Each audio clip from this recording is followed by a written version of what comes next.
অরিন্দম বাবু, অরিন্দম বাবু, চলুন আমার বাড়িতে চলুন। রাতে আপনি ওখানেই থাকবেন। না, আমি আমি কোথাও যাব না। আমি এইখানেই থাকবো, এইখানেই থাকবো মার কাছে। কিন্তু মন্দিরে আপনার কষ্ট হবে। দেখুন, এখানে তো বিছানাপত্র কিছু নেই। চলুন আমার বাড়িতে চলুন। কোনো কষ্ট হবে না। কষ্ট হবে কেন? আমি মার পা দুটো জড়িয়ে মার পায়ের কাছে চুপটি করে শুয়ে থাকবো। মা আমার মাথায় হাত বুলিয়ে দেবে, দিয়ে আমাকে ঘুম পাড়িয়ে দেবে। যতদিন না দুর্গা মা আসছে, আমি এইখানেই ওর জন্য অপেক্ষা করব। মেজদা বললো তো যে দুর্গা মা রূপমকে নিয়ে এইখানে আসবে, এইখানে। আর ততদিন আমি এইখানে থাকবো, এইখানে। এতদিন বাদে মার সঙ্গে দেখা হলো, মাকে ছেড়ে কি আমি কোথাও যেতে পারি? আমি এইখানেই থাকবো, মার পায়ের কাছে। মা, মাগো, মা, মাগো। ওখানে যাই ঘটুক না কেন, যাই ঘটুক না কেন, দুর্গা আর রূপম গ্রামের মন্দিরে যাবে না। আর আমার একটা অনুরোধ, আপনি ওদের ওখানে যাওয়ার কথা বলবেন না। আমি দুর্গাকে গ্রামের মন্দিরে যেতে দিতে চাই না, কারণ ওখানে গেলে ওর জীবনে আরো বড় বিপদ বাড়বে। কি করে ওনাকে বলি দুর্গা রূপমকে নিয়ে এখানে আসবে না? এখানে আসলে নাকি তো সর্বনাশ হবে। কিন্তু কিসের সর্বনাশ? আমি কিছুতেই বলতে পারবো না মা। আমি ওকে কেন আমার কাছে আসতে দিতে চাই না, কিন্তু আমি আমি সত্যি চাই না যে আমার কাছে আসুক।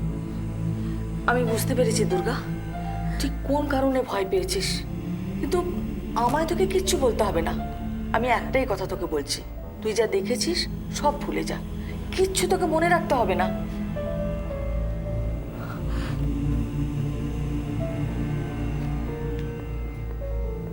ভুলে যাব? কিন্তু কি করে মা? দেখ, আমি তোদের ভালোর জন্য মায়ের কাছে পুজো দিয়েছি। মায়ের আশীর্বাদে তোদের ভালো হবে, মঙ্গল হবে। তুই কিচ্ছু ভাবিস না, তো কিচ্ছু ভাবিস না। আর শোন, আমি কিন্তু কালকেই তোদের এখান থেকে যাওয়ার ব্যবস্থা করেছি। কাল? না না, কাল আমি এক মুহূর্ত আমি আর হরিদ্বারে থাকতে পারবো না মা। এক মুহূর্ত আমি চাই না এখানে থাকতে। কিন্তু এই মুহূর্তে তো এখান থেকে যাওয়া সম্ভব নয়। আমি তো কালই যাওয়ার ব্যবস্থা করেছি। কিন্তু তার আগে যদি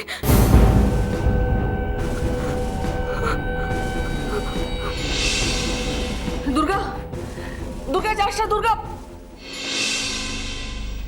তার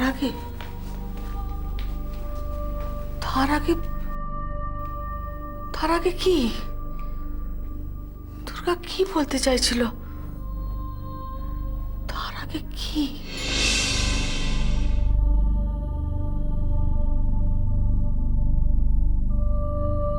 কেন কেন তুমি বুঝছো না রূপম দাদা? নিশ্চয়ই কোনো কারণ। কেন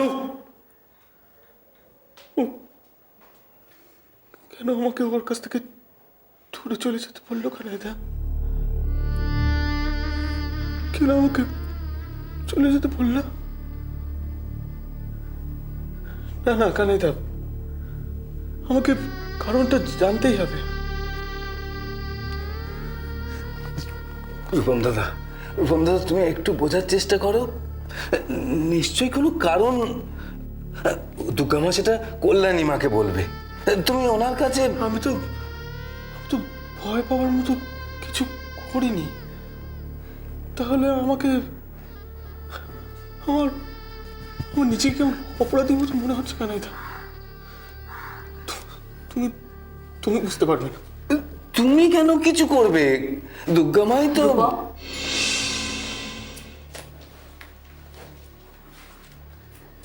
অকারণে মনে কষ্ট পেও না বাবা। ও আমাকে ও ঘর থেকে বেরিয়ে যেতে বললো। সেটাই তো আমরা এখনো বুঝতে পারছি না। আমার মনে হয় ও তোমার কোনো ব্যাপারে ভয় পেয়ে আছে জানো, তাই তোমাকে দেখলেই ও ভয় পাচ্ছে। আমাকে ভয় পাচ্ছে?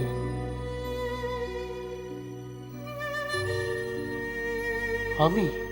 সেটা তো আমিও জানি না, তবে আমার যেটা মনে হচ্ছে ও যখন কথা বলতে চাইছে না, ওর সঙ্গে কথা না বলাই ভালো।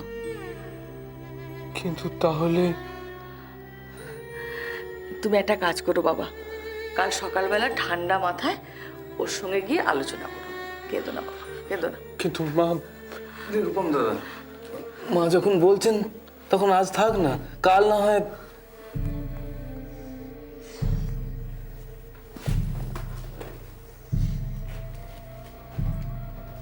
দুর্গা কষ্ট পাচ্ছে। দুর্গা দুর্গা ভয় পাচ্ছে, কিন্তু কিন্তু আমি ওর কাছে যাব না। আমি ওর কষ্ট জানতে চাইবো না। ওর খারাপ সময় আমি ওর পাশে থাকবো না। রূপম দাদা, কলেজা, আমাকে বলো তো, বলো না, আমি কি কোনোদিন দুর্গার কাছে মানুষ হতে পারবো? কি বলো, বলো না কলেজা, আমি কি কোনোদিন ওর কাছে মানুষ হতে পারবো? বলো। রূপম দাদা, শান্ত শান্ত শান্ত শান্ত। রূপম দাদা, কাঁদে না। শোনো, রূপম দাদা, কেঁদো না।